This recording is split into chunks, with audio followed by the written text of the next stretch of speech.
Welcome to The Lead, the New Lines Magazine podcast. I'm Rasha Elass, and this is a podcast where we delve into the biggest ideas, events, and personalities from around the world. In this episode, we go up to the 16th century, the early years of the Mughal Empire, to meet a princess. Her name was Princess Gulbadan. Very little about her life has been published, at least until now. In a first biography titled The Great Adventure of Gulbadan, Vagabond Princess, by historian and author Ruby Lal, who joins us today to talk about her book. Ruby, welcome to The Lead. Thank you. Thank you, Rasha. I'm excited to be here. What inspired you to write this book in the first place? How did you come upon this princess? And what made you think there was a story that needed to be told? I've had a very long-standing relationship with Gulbadan. I chanced upon her memoir when I was getting ready to go to England from India for my graduate work. And basically, the story was that I was a student of Mughal history, and all I read in Mughal history was, male-dominated accounts of kings and wars and fabulous agrarian economy and military and army and all that. And people knew that there were formidable women in the empire, women who did extraordinary things, but somehow their whole life and experience had been summed up in an institution called the harem. And, we didn't know anything about the harem also. So as I was getting ready, applying for fellowships, I came across a 1901 and happened to be the first and only great English translation of Gulbadan's memoir by a Victorian scholar called Annette Beveridge. Even in translation, I knew that there was something really quite staggering. And, that really the memoir and wanting to study that memoir, which is held in the British Library in London, is why I went to England. And her memoir became the centerpiece of my first book, which is also a first feminist history of the Mughal Empire, in which I historicized, when the harem comes to be, what is a harem, who are these extraordinary women who are deeply implicated and involved in the project of the empire. And then I went on to write other books. My third book, which is the one just before this, was the one in which I wrote, again, for the first time, there are so many of these firsts here, about the only woman Mughal sovereign of the empire, a woman called Noor Jahan. And as I was promoting that book, people began asking me about Gulbadan, because Gulbadan, is in the early pages of that biography. Gulbadan was leading all these matriarchs from the harem and going to Western Arabia, as Baby Noor, who was Baby Noor at that point, was making way into Mughal India. She was born on the road, daughter of Persian migrants. And so, people got very attached to this extraordinary, succulent, tantalizing figure of Gulbadan, who was just there momentarily and not all that much. And when questions about her kept on coming, I began revisiting two moments that were in my mind, but I hadn't actually paid attention to them. One is that her manuscript, which is in the British Library, breaks off at folio 83. And second, that I began to pay attention to the fact that the party of women who went to Western Arabia, had spent 4 years there. And somehow in my gut, I felt the two were related, and that this demanded a full biographical study of Gulbadan. Take us back to that time, to the world into which Princess Gulbadan was born. What was her family like, and what did her immediate surroundings look like? And what were the main dynamics of her era? Those are very critical questions, about her early life, but also really about the ethics of life. So the time we are talking about, she is born in 1523. Her father, Babur, she's the daughter of Babur, the founder of the Mughal dynasty in India. This was a peripatetic dynasty. They were descendants 5 generations down of Timur or Tamerlane in history and of Genghis Khan, the great Mongol warrior. And peripatetic, her father essentially really wanted to capture the seat of Timur, who he really looked up to, and that seat was Samarkand, and he lost it 3 times. Eventually settled in Kabul in Afghanistan, which then became a kind of a long term base, an important base.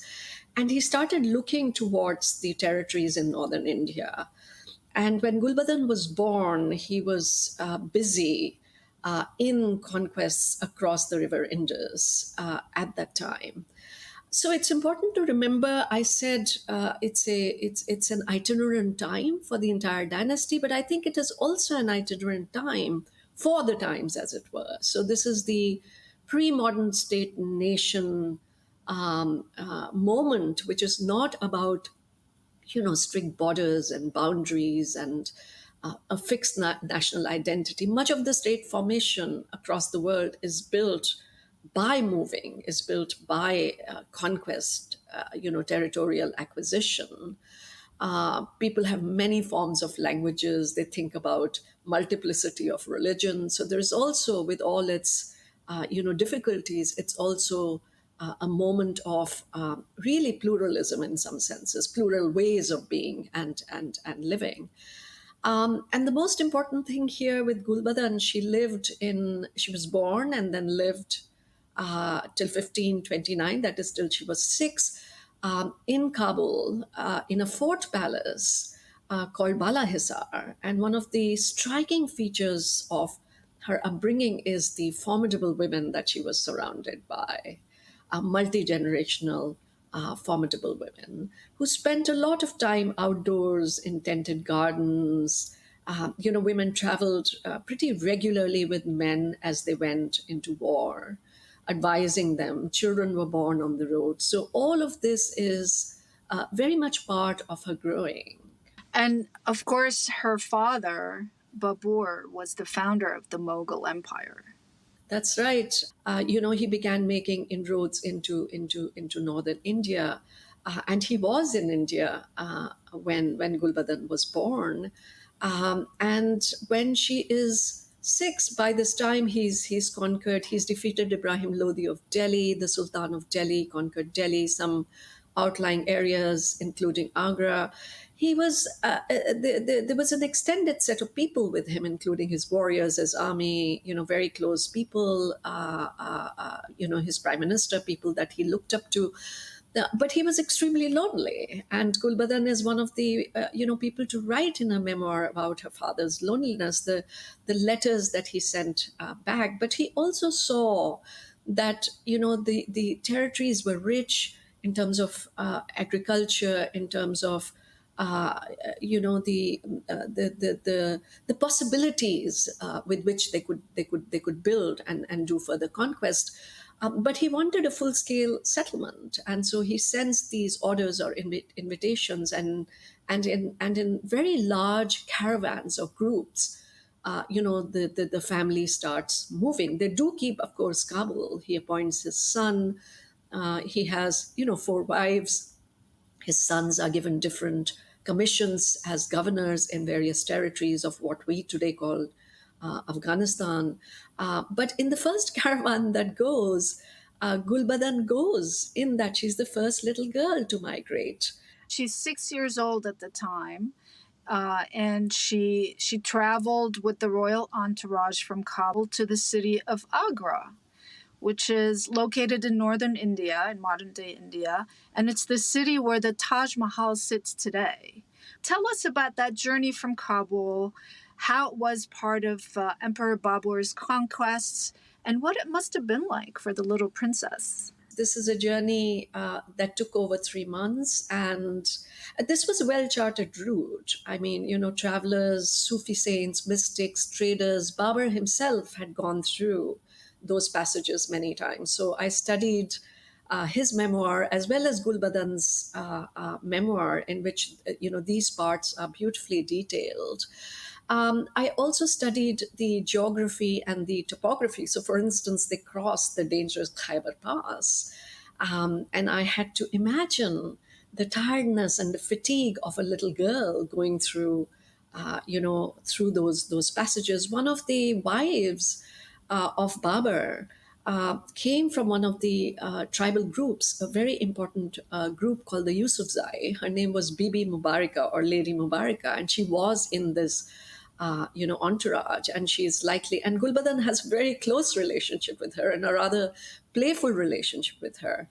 In the entourage was also her mother, the eldest matriarch, the first wife of Babur, a woman called Maham, who was a formidable matriarch who had actually adopted both Gulbadan and her brother before her, Hindal, as the caretaker, as the main mother, if you will, guardian mother from Gulbadan's birth mother, whose name was Dildar.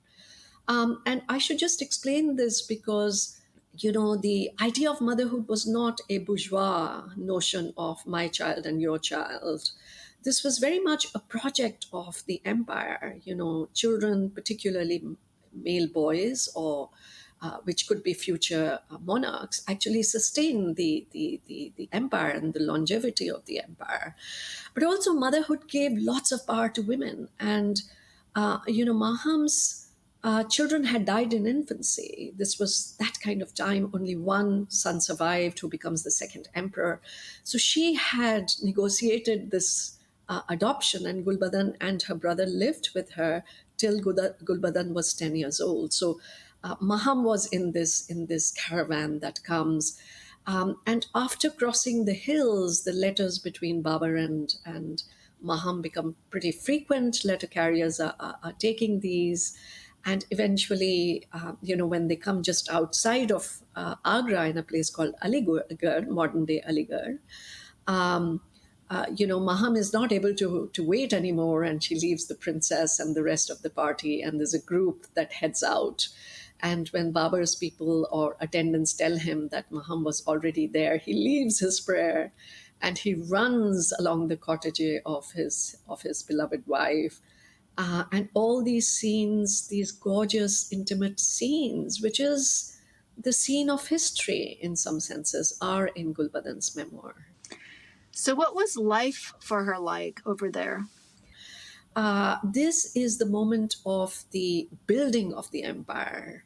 So, for instance, spatially, right? Having lived in Balahisar and the citadel, which was both an army base as well as residential quarters, now with Babur's new conquests, you begin to see mansions, coming along the river Yamuna in Agra, which is a sinuous, beautiful, large river. So spatially, they're still connected. Over time, different groups of people are moving in, so that multi-generational sense continues to be there. The association continue to be there, but it's a different landscape, right? It's no longer the hills; it's the North Indian agrarian pockets, very rich in agricultural produce. So the food is going to change. They begin to hear Hindavi, which is the precursor of modern Hindi, which is built from a mixture of Persian, which was already known in India, and local languages like Gwaliori and others. So those sounds, parrot, elephants, monkeys. Babur begins planting, gardens along the river. So this is what life is like. So then she lives out her childhood in that context. And I guess when she's around 10 years old, her father dies. Her father dies, literally a year and a half into her coming, and her brother, Humayun, ascends the throne. It's the mother, I'll say adoptive mother, for want of a better word, Dildar, who passes a little bit after Babur. So she's then really back with her birth mother. and of course becomes quite close to Humayun, the brother from the woman who adopted her in-house adoption, but also the second Mughal emperor. And then at the age of 17, she marries her cousin. That's right. And then at some point after that, she returns to Kabul, presumably with her now husband, where her nephew Akbar is the ruling Mughal emperor. So, just a little bit more context. Her brother Humayun, the second Mughal emperor, loses the territories that they had in northern India to a formidable and very impressive and important Afghan ruler called Sher Shah. And the families actually basically divided, the dynasty is divided, and literally goes into exile. Parts with Humayun go into Sindh and Persia. He goes to Persia because that's where he really gets eventually help from the ruler. Gulbadan goes to Afghanistan. Her husband is there. We don't know exactly when he arrives, but she's taken by her stepbrother Kamran, who she really does not like. And Kabul is, of course, as we discussed earlier, is their territorial land still, and so she spends time there. She has very suggestive ways in which she talks about her marriage, the change in her headdress, and so on and so forth. And her husband comes usually during times of negotiation with her into the memoir. So, for instance, she's very clear. She says to him, he must not back the stepbrother Kamran, who forcibly actually takes her to Afghanistan. Eventually, he listens to her. So those are the moments. She also has a son that's born. Um, Akbar, the third Mughal emperor, called the Great for a variety of reasons, is actually born during the exile of his father Humayun. And he comes after Humayun comes with resources from the king of Persia. First, his son actually is brought to Afghanistan, and Gulbadan meets him. By this time, he's 2.5 years old. So it's little Akbar. And then her brother returns. And of course, there's a lot of in house factional difficulties with the stepbrother Kamran, who's eventually defeated. And then Humayun returns to India, along with Akbar, who's by this time 11 years old. So now she's back in Kabul. She's an adult. She's a married woman. She's sort of negotiating this new life in Kabul. Tell us about the Emperor Akbar, his spirituality and his religiosity, and what sounds like new gender norms that he started to introduce, or were they in fact new? That's a very important transition. So Akbar has gone to India at age 11. Within a year, his father dies. Humayun, he falls from the steps of the library as as this call for the evening prayer, and he wants to come down, and his foot is trapped in his long robe, and he falls down the steps and dies. And Akbar ascends the throne at age 11. And eventually, all the people from Kabul move to India. So, one more time, the migration of the family takes place. And Akbar, then, as I was saying earlier, he is called the Great in India because he is the man then eventually conquers large territories in India, sort of into central India. He doesn't go into the south parts. Bengal he captures on the east, but importantly, he also lays down, formidable rules and methods of governance by way of bureaucracy, taxation, administration. He also, to come to the gendered norms, the vital departure he makes is for the first time in the history of the dynasty. He builds, along with impressive cities and living structures, he builds the first walled red sandstone harem in Fatehpur Sikri, which is just outside Agra. And part of his venture is really to elevate the women. So the most original use of the word haram, which is highly stereotyped in modern and in Orientalist imaginations, actually it's attached to the holy cities, Muslim cities, Mecca and Medina. And so he wants to incarcerate his women because he wants to elevate them. He's now the great emperor, and he wants the invisibility of his women because they must be treated like goddesses. They cannot be seen by, every Tom, Dick, and Harry. That's really the idea.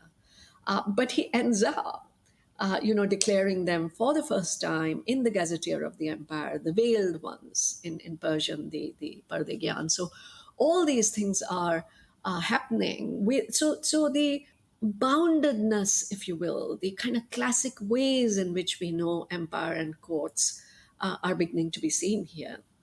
And at the same time, of course, he's very ecumenical. He's very playful.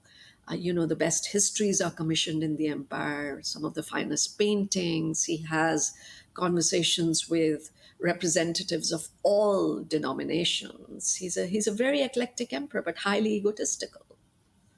What was life like for women inside the harem?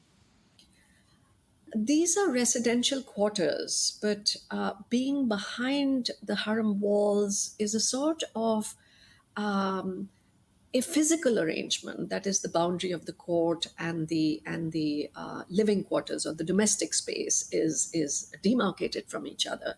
But it doesn't mean that women were completely subdued or became victimized in any sense of the term. His mother Hamida, who the Empress Dowager, actually rules as governor of Delhi when he goes on one of the campaigns. People like his mother and Gulbadan advise the emperor on any number of occasions. The princes are trained within the harem. It is in the harem the most prized documents and manuscripts are housed.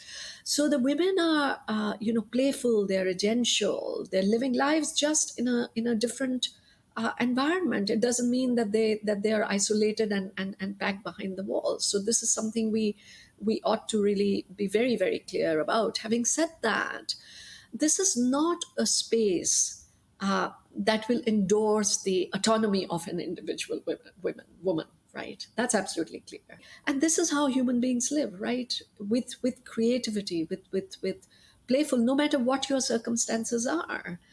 And it is also remarkable that once Gulbadan, with all of the other multi-generational women, and now women also include not only Shia and Sunni women and other women. Now there are also Hindu Rajput women that the emperor marries as part of his political alliance and conquest. And the architectural style of the harem shows how the designs, gorgeous designs of mansions, from intricate webs, layouts, pillars. These things are brought into the living quarters of the harem, and it is from the harem Gulbadan really negotiates that she would lead the senior matriarchs of the dynasty across the Indian Ocean and the Arabian Sea and along the Red Sea to go on a pilgrimage. As she's starting to negotiate this journey that she's conceptualizing, and she wants to convince Emperor Akbar to let her go. Where's her husband and her son at this point?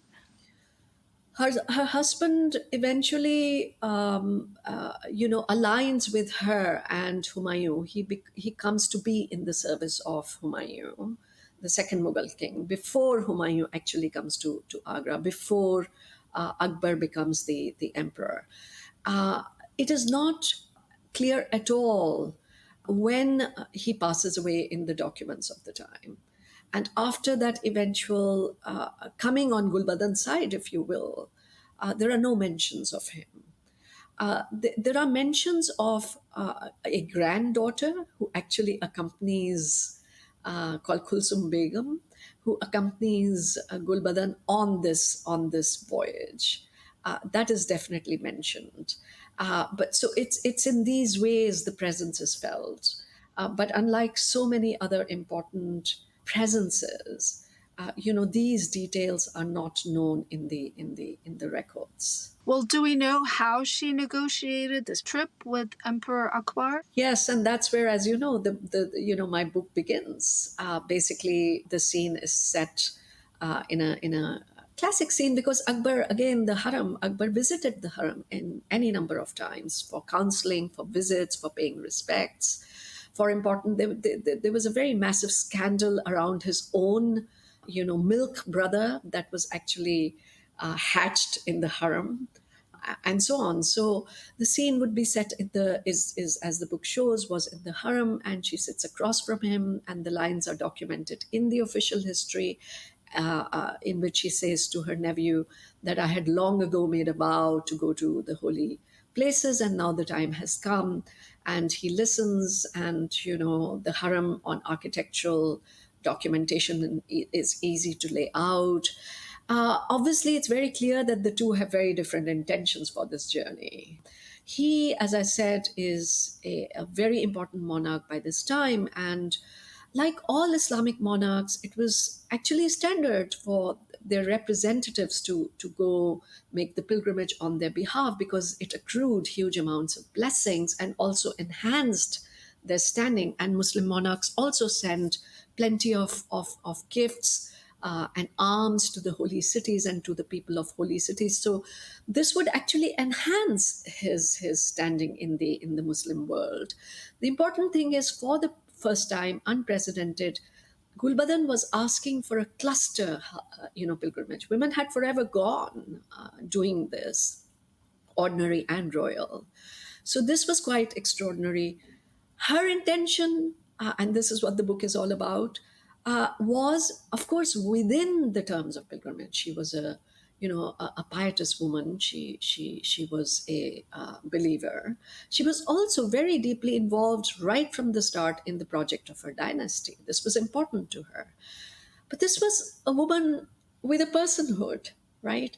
And the fact that she stayed that long and my delving into really what all that did was also implied. She knew, Akbar knew, that this was a time pilgrimage was not just about pilgrimage. So the Western Arabia, the regions in Western Arabia at this time are actually precursors, fantastic mercantile precursors of important places like Genoa and so on. So these are very important mercantile places. The Portuguese are very involved in these regions and they own huge amounts of sea lanes. So there's negotiations to be had with them, all of these kinds of things. So pilgrimage is also about, there's this whole tradition of what are called in Arabic mujabbiran, people like spiritual sojourners who spend extended periods,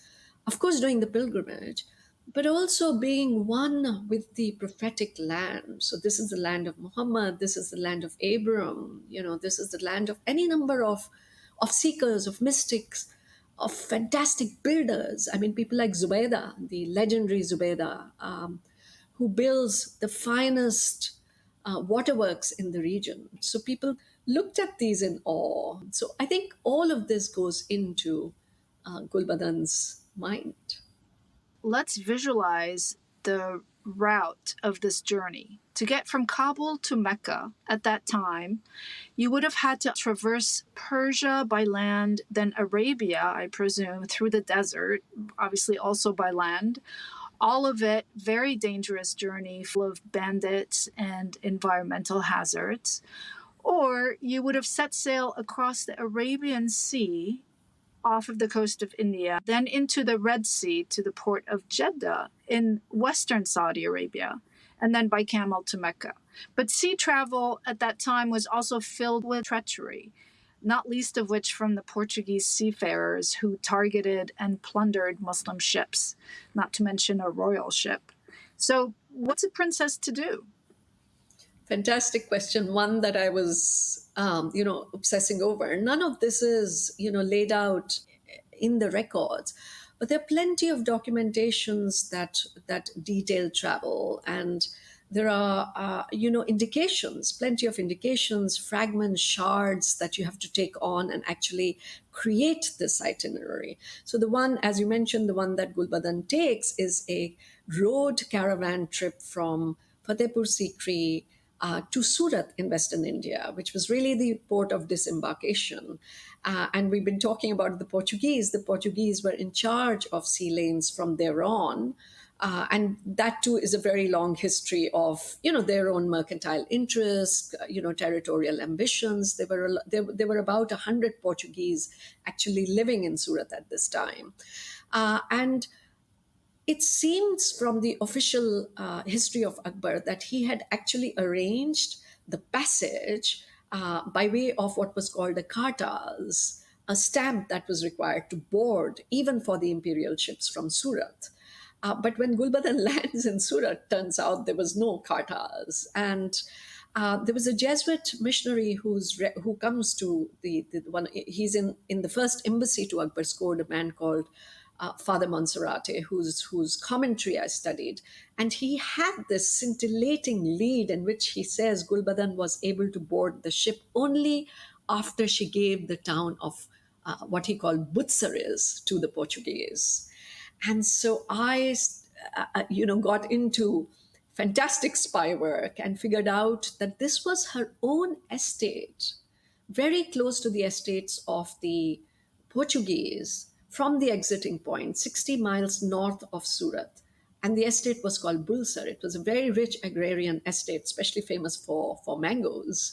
And so she gives this to the Portuguese, and eventually they board the ship from after 7 months of stay in Surat, which is a full chapter in my book. The second part was as you said, what did ships look like, which was a whole study in itself, to think what were the first generation ships were like. There were two ships that went hand in hand. So you have a cluster of royal women, you have, as the law demands, the commander of the Hajj appointed by the emperor, a very eminent person, a translator, the emperor's own, second cousin, the male, notionally, the main male company is there, but there were also ordinary pilgrims who got free passage on these ships. So I came across this extraordinary letter in the Akbarnama, that is the official history of the emperor that I was mentioning earlier on, in which the Hajj commander, when he returns after the first round of pilgrimage with the women, he sends this letter to Akbar in which he writes, it was a miracle that the ships for 3 weeks or more actually sailed simultaneously. Neither the strong winds, nothing kind of deterred them to go one behind the other. And on one night, from the ship of Gulbadan, a little boy falls into the. So by this time, they've come out of the Arabian Sea and they're sailing along the Indian Ocean. And he describes the whole rescue operation of this boy. There was a little, again, a tantalizing moment in the letter in which he says, the worry about the sea monsters. So I got very excited about, what were the sea monsters? Or things like they could not light a lantern because it would attract sea monsters, right? Detail of that kind. And of course, then they reach Jeddah, the first, they go up the Red Sea. It was another 10 days once you turn into the Red Sea. And then you disembark on Jeddah, on the eastern shore. Again, Jeddah, its origins date back to 6th century. One of the caliphs in the Islamic thought and history seem to have taken a lovely swim there and loved it, and then it became very important. And this is where actually the tomb of Eve is supposed to be, who's called Jadda, that is the mother in some senses. So imagine that I turn into, in my writing history, turn into this part, but I also turn into very different source material that I had to learn. Because from here on, of course, this is the area that is by this time, in fact, from 1517 onwards, under the sovereignty of the Ottoman sultans of Turkey. And like Akbar, Murad III, who's the sultan at this time, does not visit Mecca and Medina. But his forefathers had conquered parts of Egypt, and then the holy cities were under their rule. And the important way in which they made the legitimacy of their rule, if you will, is by declaring themselves as the servitors and protectors of all in those regions, be they pilgrims, be they the Bedouins, the local populations. They were also important local authorities such as the Sharif of Mecca or the Sharif of Medina, who were, highly regarded, if not more than the actual owner, political owner. Um, People like Gulbadan would be royal guests, and they would be looked after. So it's interesting then what happens after she and her entourage arrive in Mecca and they decide to stay. Yes. Part of the story of what were they doing for 4 years, I found out that a year into their arrival in Mecca and Medina, which is 1577 late, there was a shortage of grains. It was a very tough year. And after they performed the first, rites of the pilgrimage, which again are very important to for me very important to lay out in their 16th century counters. They don't look like today. But within a year of their arrival, Sultan Murad III issues an eviction order against the women. And there's a word that he mentions, which is then used in all his orders. Five of these are housed in the National Archives in Turkey, which I studied. These were among the most important documents that helped me, create and chart out this very important part of Gulbadan's biography. So, two important words. One I've already mentioned, called Mujawwir. And he says these Mujawwirs, these long term people, have been living here, the great caravan of the great Mughal of India. And he sends this to the Sharif of Mecca that they should go back, right? And he says that they've been dispersing sadaqat. So, this is a really key word which is attached to his own sovereignty. So there are formal gifts that Akbar sent with women, which were huge to the Sharif of Mecca, of Medina, to local authorities, ordinary alms. But in addition to these, in front of the Great Mosque and the fountains, in passages, in so many other cities, the women started dispersing sadaqat. And sadaqat is a more, if you will, informal kind of almsgiving. And the principle behind it is that it is you who's elevated as you give these alms, right? Not the person who's receiving it. And when Sultan Murad III got, so he had all his people posted in various territories, and they carry word to him in Istanbul, and the order of eviction comes out. But the women stay on. A second one comes, and they stay on. A third one, they stay on. They stay on 4 years doing exactly what they were doing. Basically, the Ottoman Sultan is threatened by what Gulbadan and her entourage are doing in Mecca and vicinity there. And he tries to evict them from Ottoman territory 4 times. Exactly, and he's threatened by the fact that women become the great holders of this munificence, of this beneficence that he ought to be. That he has declared himself to do that, but importantly, through their visibility, these harem women, fully visible, right, in all sorts of places, they're also animating Akbar the Great. And this is the time the millennium is approaching, and every Islamic monarch had the ambition to declare himself the millennial sovereign, that is, the great sovereign. So there are all these challenges to his political authority. Is there a passage that you would like to read for us?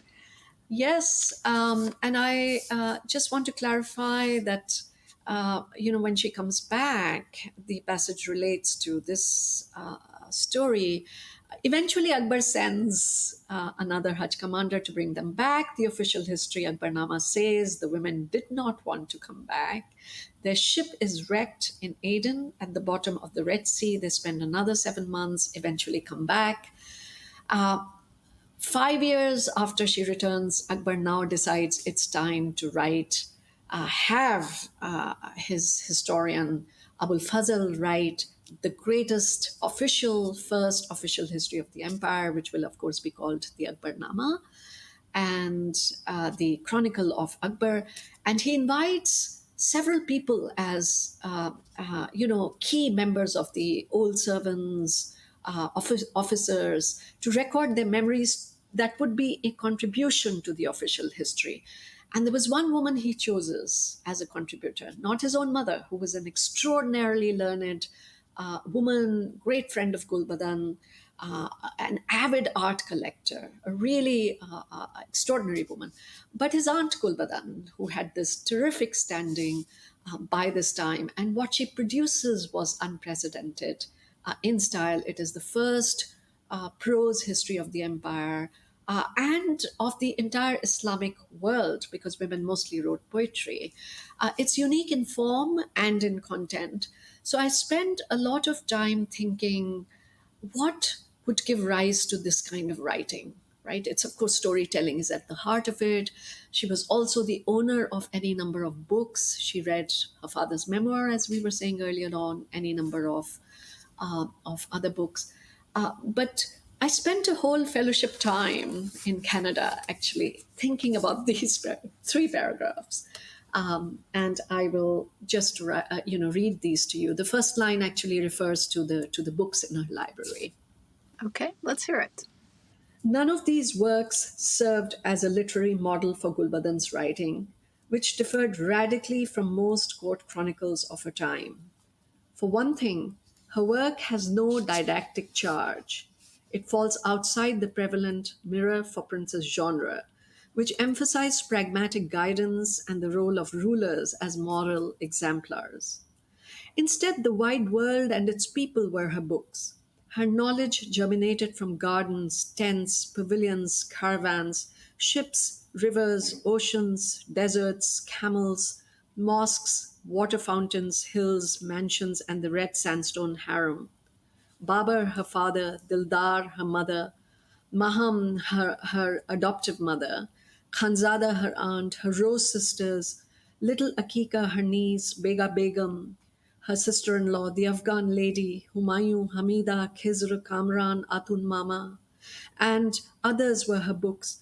The Portuguese, the Surat governor, her nephew Akbar, the Ottoman Emperor Murad, the Sharif of Mecca, the Sharif of Medina, and the local officer in Aden were her books. Women in history were her books. Experience was her book. Crossing the Khyber Pass in a caravan at the age of 6, being a young woman in exodus into Kabul, and her time as a sagacious woman lodged in the harem, all informed her writing. Indoors and outdoors, upon the seas or on land, her own body was her experience. Experience is in the body, memory is embodied. She commenced writing from embodied memory and from events as she experienced and thought of them. She created tapestries of court life, domestic life, political intrigue, and ceremonies as she interpreted them. That's beautiful. Thank you. So, Ruby, it sounds like the princess was, so many things. She was ambassador, she was rebel, she was an explorer, a sociologist, which is really an early form of a journalist, and a poet and a vagabond. She lived an extraordinary life, and I'm sure she recorded amazing observations about the world and the people all around her. And so little has been recorded about her. Why is that? I think this relates to a general idea and, if you will, a philosophy of what kinds of histories do we know. So this idea, this philosophy that I've been thinking about for quite some time, and I really believe that I think when people and their works cannot be clarified, cannot be clear cut in one way or another, these figures become very difficult for people to understand. So there is always a knee-jerk reaction. Oh, we don't know this. Oh, but was she this or was she that? And I think this being many things, as you were beautifully saying, a poet, a writer, a vagabond, adventurous woman, right? I think this is human history, but she represents human history, and I think this is also a feature of early modern times in which. Very early on in our conversation, I think people lived in many ways. This tendency to pin down, to lock our identities in particular ways. This is really the project of the nation state, and this is also the project of patriarchal and conservative trends. And there's a lot of the BTQ groups are telling you this, the non-binary ways of being are telling you these are our modern ways of thinking. And I think Gulbadan is very much that, right? She is not just this one person who can be clubbed in one way. So to struggle with that, I think would take a lot. Simply impossible to put her in one category or the other. That's right. Ruby Lal, thank you so much for joining us today. Thank you. It's been a pleasure. Thank you very much. You've been listening to The Lead, the New Lines Magazine podcast. You can find Ruby's book Vagabond Princess at all good bookshops. This week's episode was produced by Finbar Anderson and hosted by me, Rasha Elass. For more like this, subscribe to The Lead on your favorite podcast app or visit our website, newlinesmag.com.